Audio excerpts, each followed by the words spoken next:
મારું નામ વાળા ભરતજી પોપટભા, પ્રદેશ પ્રમુખ ખેડૂત કલ્યાણ સંગઠન.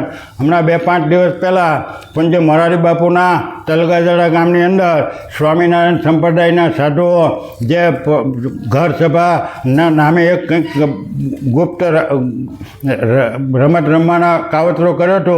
એની ખબર પડી એટલે ગામના લોકોએ સ્વયંભૂ જાગૃત થઈ અને ગામના આગેવાન યુવા આગેવાનો એટલે કે વેલજીભાઈ કરસરિયા અને તાલુકા પંચાયતના સદસ્ય મહેન્દ્રસિંહ વાળા વગેરે આગેવાનો અને સ્વયંભૂ લોકોએ એને અટકાવી અને ગામમાં નહીં પ્રવેશવાની અને અમારા ગામમાં સનાતન ધર્મની વાત હાલે છે અને અમે સનાતન ધર્મને માનવાવાળા છીએ એટલે તમારા સ્વામિનારાયણ સંપ્રદાયવાળાને ક્યારેય અમારા ગામમાં આવવું નહીં એમ કરીને એને જે બહાર કાઢી મૂક્યા.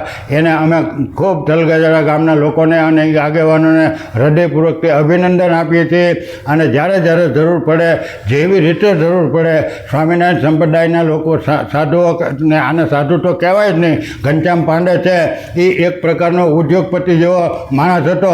એ પછી અમારા ભગવાનને તમે જો ગમે એમ કહેતા હો, અમારા રામને ગમે એમ કહેતા હો, અમારા કૃષ્ણને ગમે એમ, તમે અમારા હનુમાનજીને, અમારા માતાજીઓને તમે ગમે એમ કહેતા હો, તો તમારા ઘનશ્યામ પાંડેને કહેવામાં અમે ક્યાંય પાછી કરવાના નથી. જેવી રીતેથી તમારે કરવું હોય ને જેવી રીતેથી તમારે લડવું હોય, જેમ તમે કહેવા માગતા હો એ રીતેથી અમારે કરવાની સંપૂર્ણ તમારી હારે અમારા ખોળિયામ જ્યાં સુધી પ્રાણ છે ને જીવન ટકી રહે ત્યાં સુધી અમારે આમ લડી લેવાની ક્ષમતા.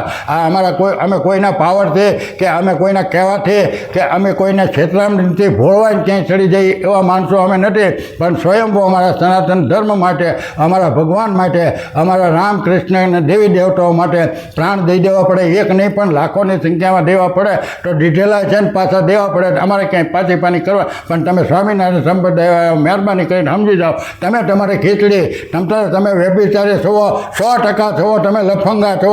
તમારી જેવા નાલાયક આ દુનિયામાં બીજો કોઈ ધર્મ નથી. જો તમે અમને ચાળા કરશો તો તમને ચાળા કરવામાં અમે ક્યાંય ખામી નહીં રાખીએ. તમારી ગમે ત્યારે પોટડીઓ ખેંચાઈ જાય. એટલે તલગાજડાવાળાને અમે ખૂબ અભિનંદન આપીએ છીએ.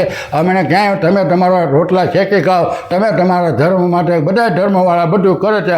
અમે બધે જઈએ છીએ. હું ઘણી વખત સ્વામિનારાયણના મંદિરમાં નાનપણથી ગયેલો છું. અત્યાર સુધી અમે જઈએ. ઘણા જૈનોના મંદિરમાં ખૂબ અમે પ્રસાદી લીધી છે. ઘણા શીખોના ઓલામાં, ઘણા મુસ્લિમ સમાજની મસ્જિદોમાં, ચર્ચમાં, બધે અમે જઈએ છીએ. એની અમે કોઈને કાંઈ વાંધો હોતો નથી, અમને કાંઈ વાંધો નથી. પણ તમે અમારા ધર્મની અંદર કે સનાતન ધર્મ ક્યાંય શાંતશાળા કરતા નહીં. નહીંતર પાછા જોયા છે કે પ્રોગ્રામો થશે એ તમે બધા યાદ રાખજો. જય હિન્દ, જય ભારત, જય સનાતન, જય